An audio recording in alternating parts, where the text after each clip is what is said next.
Olá, sejam bem-vindos ao Contas ao Vivo. O amor e o dinheiro. A vida de hoje requer também que haja entendimento a nível financeiro. As discussões sobre dinheiro são provavelmente um dos principais motivos para o divórcio e separações. E para que consiga encontrar o equilíbrio, hoje vamos dar-lhe algumas dicas úteis para o seu dia-a-dia em casal e alertar para alguns erros que não deve cometer na gestão das finanças a dois. Para me ajudar, tenho comigo a Susana Albuquerque, especialista em educação financeira e secretária-geral da ASFAC. Olá, Susana. Olá, Bárbara, boa tarde. Vamos começar hoje por falar aqui das finanças pessoais em casal e uma das questões que muitas vezes os casais colocam é se devem ter ou não contas conjuntas ou contas separadas. Então, o ideal, aquilo que dizem os especialistas nesta área, o ideal é que exista uma conta conjunta para as despesas comuns e depois contas separadas para cada um dos membros do casal. Mas a minha experiência na prática diz que o que é importante é, em primeiro lugar, que os casais conversem sobre o modelo que querem adotar. E isto até deve começar antes das pessoas começarem a viver juntas. Há modelos que podem não funcionar. Há modelos que podem não funcionar. Eu já tive a experiência de estar com casais que têm contas totalmente separadas, que definiram quem é que paga o quê e funciona. E há harmonia financeira. E depois outros casais que têm tudo junto e também funciona. Mas o que é essencial é que cada casal defina qual é o modelo que funciona para eles, sabendo que, à partida, tem que ser um modelo em que eles sintam que contribuem para as despesas comuns de forma justa. E forma justa tem a ver, normalmente, com a proporção do rendimento de cada um deles. E então, por essa razão, o orçamento deve ser feito como? Em conjunto ou separado? Porque mesmo para os casais que tenham as contas separadas, devem fazer um orçamento conjunto? Como é que isso funciona? Sim, imaginemos que até têm todas as contas separadas, mas é preciso um orçamento conjunto, quanto mais ou seja, para eles controlarem quanto é que gastam com a sua vida familiar, com a sua vida em comum, não é? E isso é essencial para haver esse acompanhamento da despesa que vai sendo feita.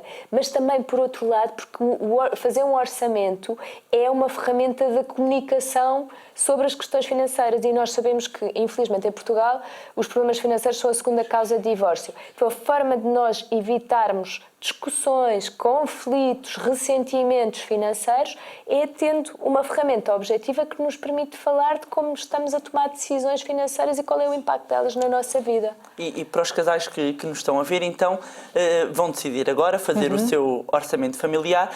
Consegue-nos dizer em poucos passos quais é que são os pontos necessários para fazerem um orçamento familiar em casal? Sim, então a primeira coisa é tirarem um tempo em que sabem que não vão ser interrompidos, nem por crianças, nem por telemóveis, por nenhum estímulo externo. E esse tempo é só para falarem de dinheiro. Portanto, primeira coisa, basta 1, 2 horas por mês, é mais do que suficiente. Depois, juntarem todas as suas contas, todos os seus extratos bancários. Para quê? Para conseguirem ter um apanhado mais abrangente possível de onde está a ir, para onde está a ir o dinheiro. Portanto, segunda coisa, depois, fazerem as contas. Para alguns casais resulta fazerem uma folha de Excel. Podem fazer uma folha de Excel, podem descarregar gratuitamente uma aplicação para o seu telemóvel, podem até fazer em papel, ter um caderno. O que interessa é que sejam escritas. Porquê? Porque quando nós fazemos só contas de cabeça, há muitos números que nos escapam, porque tem a ver com a maneira como nós fazemos o cálculo mental. Então, aquelas pequenas despesas que fogem e que ninguém detecta. Exatamente, os chamados gastos sombra que fazem com que nós, às vezes, passemos o tempo todo a dizer mas para onde é que foi o dinheiro? Ainda há 2 dias levantei dinheiro e já não tenho dinheiro nenhum, para onde é que ele foi? E em termos de poupança, já falámos na parte da organização do orçamento, em termos de poupança, deve cada um poupar por si e para si ou poupar em casal? Então eu acho que o ideal era poupar em casal para os objetivos comuns, para os objetivos do casal, não é? Porque normalmente os casais têm objetivos comuns, não é? E que normalmente complementam os objetivos pessoais e individuais de cada um deles. O ideal seria poupar para os dois. Isso é o que nos diz haver uma poupança a segurança comum financeira. E haver uma poupança própria. Sim. Ok. E é possível, e coloco-lhe esta questão, porque muitas pessoas e muitos casais também colocam esta questão de temos um casal em que um elemento é extremamente poupado, em linguagem corrente, forreta mesmo. Sim. E temos um outro elemento que é extremamente consumista e gastador. Sim. Este casal consegue viver de alguma forma em harmonia até tocar nas questões do dinheiro, ou as questões de dinheiro mais cedo ou mais tarde podem gerar problemas e, no fundo, como é que se pode conseguir criar aqui uma harmonia neste casal?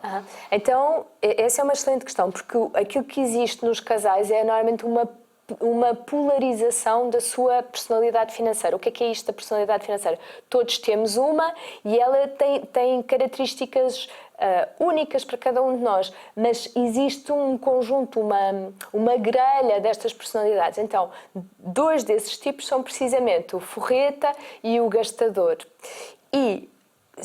Há mais tipos? Há mais tipos. Quais são? Então, temos o despestado em relação ao dinheiro, que é a pessoa que não quer saber, não quer fazer contas, fica nervosa só de pensar que tem que fazer um orçamento e que tem que controlar e seguir o seu dinheiro. Temos depois o oposto, que é o preocupado em relação a dinheiro. Temos o adorador do risco, aquelas pessoas que adoram investimentos arriscados, negócios que nunca ninguém ouviu falar e estão sempre a tentar investir para tentar maximizar os seus ganhos. E depois temos, pelo contrário, os fugitivos do risco, não é? Pessoas mais conservadoras que não querem assumir risco financeiro nenhum, por causa disso também não têm, às vezes, tantos ganhos quanto poderiam. Portanto, e pensando em dois polos opostos. Pensando em dois polos opostos, como é que se equilibra? Como é que se equilibra? Pronto, porque esses polos opostos eu diria que acontecem em quase todos os casais. E se eles são muito extremos, então nós precisamos de encontrar ali um meio caminho. Como é que é o meio caminho? Neste exemplo, se eu tenho um que é muito poupado ou forreta, a proposta vai ser que ele, durante o próximo mês, escolha uma coisa onde quer gastar dinheiro todas as semanas e gastar dinheiro consigo. Porquê? Provavelmente as pessoas forretas e poupadas não gostam de gastar dinheiro em coisas que elas consideram desnecessárias. Então, esta é uma proposta, é gastar e, de preferência, fazer uma compra por impulso todas as semanas. Isso também vai ajudar a compreender o que é que sente o seu marido ou a sua mulher gastador. Okay. Certo? Esse é um exemplo. E outra coisa que é um bom conselho sempre para os forretas, que é, durante 1 ou 2 semanas, tomar decisões financeiras sem estar permanentemente a consultar o seu orçamento. Porque isso é uma tendência também das pessoas forretas, estão sempre a fazer uma atualização uma atualização diária, às vezes mais do que uma vez por dia, do seu orçamento. Então, se não fizer isso durante 1 ou 2 semanas, ao fim desse período, chegar ao fim e comparar o resultado da sua gestão com as contas reais no papel. Mas não caímos no risco de transformar um forreta num consumista? Não, nunca. Não, porque estas personalidades, elas manifestam-se desde que nós somos relativamente jovens e acompanham-nos. E elas têm efeito sobre nós consoante nós estejamos mais ou menos conscientes desta nossa tendência natural. Portanto, não havendo esse risco, serve apenas para aproximar? Serve para aproximar, para compreender a posição do outro. A mesma coisa para um gastador seria, por exemplo, arranjar um bloquinho e durante uma semana tomar nota de todos os seus gastos. Sem se julgar, sem se recriminar, mas tomar nota de todos os seus gastos, com moedas, com notas, com cartões multibanco e com cartões de crédito. Ok. Ficam aqui os conselhos para os casais que se encontrem então em polos opostos. Vamos passar às questões dos nossos leitores e que recebemos. E começava por colocar aqui à Susana uma questão que recebemos, que diz o seguinte: o meu marido deve ter acesso ao meu extrato bancário? Eu acho que, mais uma vez, depende do que é que cada pessoa se sente confortável, não é? Se para essa senhora for intrusivo e se for um controlo absolutamente insuportável que o marido tenha acesso ao seu extrato bancário, claro que não. Portanto, o que é importante é que essa senhora, ou essa senhora neste caso, comece por sentir o que é que para mim faz sentido. E se para ela não faz sentido... Mas esse negar também não pode ser uma fonte de discussão do lado do marido, que é, tens alguma coisa a esconder-me? Sim, se ela não explicar qual é a razão. Então, muitas vezes a razão prende-se com, na nossa história financeira, familiar, quando éramos mais novinhos, termos um pai ou uma mãe excessivamente controladores ao nosso gasto do dinheiro. E, portanto, nós crescemos a querer que ninguém se interfira, ninguém sabe da forma que o gastamos. Então, explicar isso, explicar qual é a razão e também perguntar ao marido qual é a razão pela qual ele gostaria de ter acesso a essa informação. Se essa informação é relevante para a vida financeira a dois, eu diria que existe o direito, mas também para essa senhora é importante perceber porque é que ela se sente tão devassada, se for o caso. E, mais uma vez, conversar sobre isso de forma objetiva, explicando o que é que cada um sente e quais é que são os objetivos de cada um. Ok. Temos aqui mais uma questão, desta vez relacionada com a declaração de IRS, e o que nos perguntam vários leitores de diversas formas é, no fundo, perceber em que condições é mais favorável apresentar a declaração conjunta ou em separado, porque existe essa possibilidade até para casais em união de facto. Em que situações é que compensa um caso ou outro? Ok, muito bem. Então eu acho que, em primeiro lugar, é importante dizer que a partir deste ano, se nós não dissermos nada à autoridade tributária, elas assumem, mesmo quando nós somos casados, a autoridade vai assumir que vamos apresentar as declarações em separado. Portanto, primeiro aspecto. Segundo aspecto, normalmente, em regra, quando uma das pessoas no casal ganha muito mais do que a outra, compensa apresentarem em conjunto. E, portanto, este ano deverão fazer essa declaração. Mas quanto mais? É possível quantificar? Não é possível quantificar. E isso aí seria o meu conselho seguinte. É importante fazerem uma simulação. Como é que podem fazer a simulação? É difícil, porque eu já fiz essa experiência, nós irmos ao site, especialmente se somos trabalhadores dependentes, trabalhadores por conta de outrem, irmos ao site e simularmos um e outro caso. Mas podemos pedir ajuda no espaço do cidadão, que existe desde a semana passada nas lojas do cidadão, ou então podemos pedir ajuda ao nosso contabilista, se tivermos um contabilista, e ele faz isso normalmente ou gratuitamente ou por um valor que é quase simbólico. Quem não tem possibilidade de contratar ou de contactar com um contabilista, o espaço do cidadão... O espaço do cidadão nas lojas do cidadão... Falo gratuitamente. Falo gratuitamente para qualquer pessoa que pretenda esse, porque é importante para tomar esta decisão financeira. Que documentos é que a pessoa tem que levar? Eu diria que não precisa de levar documentos. Porquê? Porque com o novo sistema em que as faturas são automaticamente lançadas no e-fatura, se tudo já estiver lançado no e-fatura, que é uma verificação que nós também temos que fazer, se tudo já estiver lançado, apenas precisamos de pedir que façam essa simulação. Ok. E outra questão ainda relacionada com o IRS, que é o regime de casamento interfere de algum modo na escolha da entrega conjunta ou separada da declaração do IRS? Não. Ou seja, se for não. conforme o regime escolhido para casamento, não tem qualquer impacto. Então passamos para a questão seguinte. Um leitor coloca-nos esta questão, que é: somos 4 em casa e tem 2 descendentes, ou seja, 2 filhos. O marido trabalha, mas esta senhora trabalha em part-time, que poderá estar em risco de terminar. E pergunta a ela como é que consegue gerir as finanças com uma renda de 275 euros, alimentação, água, luz, gás e 2 empréstimos que já não consegue pagar há 2 anos, depois de terem ficado os 2 desempregados na altura. Bom, enfim, nós aqui não temos um dado importantíssimo, que é conhecer todo o rendimento que essa família tem e todas as despesas para além destas que já nos referiram. E depois também é importante nós sabermos outra coisa, que é: a senhora diz que já tem dificuldade em pagar os empréstimos, mas será que já estão em incumprimento? É porque, se não estão, então podem pedir para renegociar o empréstimo de maneira a baixar o valor da prestação. Devem ir ao banco, então. Ao banco, à instituição financeira onde têm os empréstimos, dizer: nós antecipamos entrar em dificuldade porque eu vou perder aqui uma fonte de rendimento, não é? E por isso queremos aumentar o prazo do nosso empréstimo para reduzir o valor da prestação mensal. Ou então, se já estão mesmo em incumprimento, vão ter que pensar em, por um lado, fontes de rendimento adicional para fazer face a esses encargos e, no limite mesmo, se não conseguissem honrar os seus compromissos, podiam até ter que ir pedir uma insolvência privada, não é?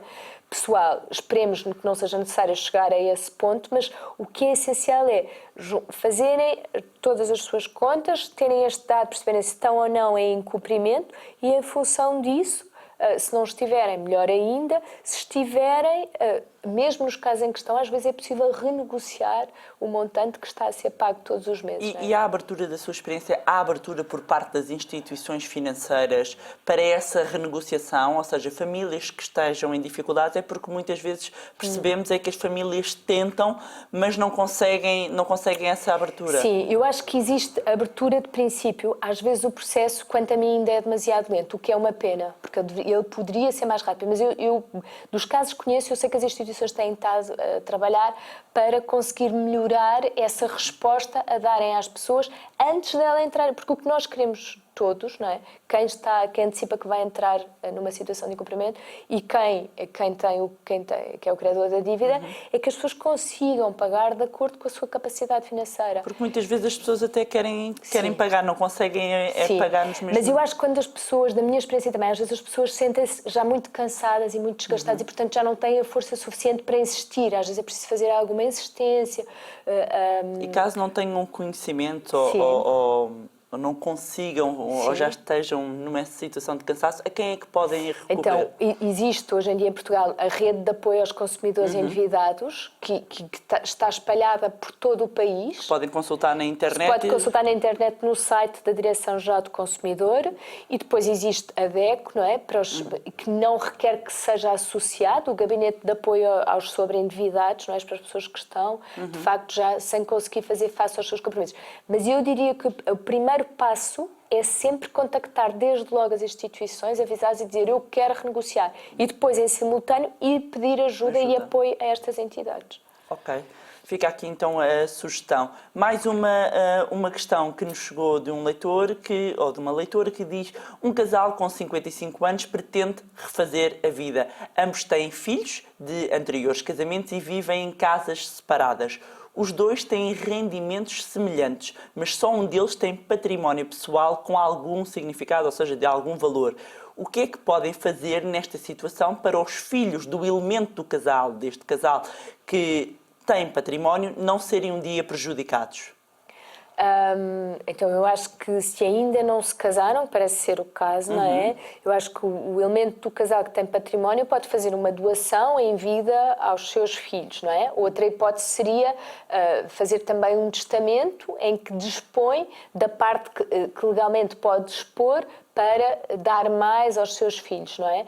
Mas o que interessa é avaliar um e outro caso e perceber quais são os custos fiscais, por um lado, e depois, por outro lado, qual é a situação em que essa pessoa se sente mais confortável nessa doação, não é? Nessa atribuição de património aos filhos. Mas a mim parece-me que seria, muito provavelmente, uma doação em vida.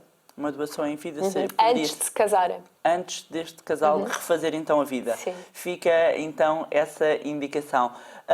Outra questão que nos chegou, que é: um casal com filhos pode abater as despesas gerais familiares no NIF, ou seja, no número de contribuinte dos filhos, isto é, além dos 250 euros que afetam-se a cada titular, pode descontar mais 250 euros para cada filho? Não, isso era ótimo, mas não pode. No caso das despesas gerais familiares, não pode. Existe um limite, não é? A lei diz que nós conseguimos deduzir até 35% do total das despesas. E se formos casados, isso dá os tais 250 euros por cada membro do casal, mas não abrange os filhos, não é? Mas podemos deduzir despesas de educação, de saúde com os filhos. Ok. E temos mais outra questão, que é: gostaria de saber de que forma é que as famílias podem renegociar ou negociar o spread dos créditos que possuem, porque acaba por ser, diz esta leitora, uma forma de poupança também para as famílias. Ou seja, que dicas é que processo e que passos é que uma família pode dar para conseguir negociar o spread dos seus créditos, neste caso o crédito à habitação? Neste caso o crédito à habitação, ok. Eu ia fazer essa pergunta. Então, no caso do crédito à habitação, é importante perceber quando é que ele foi feito. Porque se ele foi feito antes da crise financeira, não é? Em que os spreads eram baixíssimos, eu diria que dificilmente se consegue hoje em dia arranjar um spread tão bom ou melhor, não é? Portanto, primeiro aspecto. Segundo aspecto, se ele foi feito já depois e dentro dos valores atuais, não é? Também temos verificado no último ano uma ligeira descida nos spreads do crédito à habitação. então pode valer a pena. Mas eu acho que é preciso sempre fazer as contas de quanto é que custa transferir o crédito, que nós às vezes esquecemos, não é? Talvez o mais eficaz do ponto de vista financeiro, do ponto de vista de impacto nas contas da família, fosse renegociar o prazo. Ora, nós sabemos que, mas aí também sabemos que se eu renegocio o prazo, eu tenho este empréstimo durante mais anos, eu vou pagar mais juros, mas pode compensar porque me alivia a prestação mensal e, portanto, dá mais folga, por exemplo, para poupar, não é? Ou para fazer face a imprevistos. Ok. Ficam aqui então as sugestões da Susana para uma vida financeiramente equilibrada em casal. Voltamos no dia 17 de fevereiro com dicas de como procurar emprego dos 16 aos 60 anos. E já sabe, visite o contasconnosco.pt. Obrigada.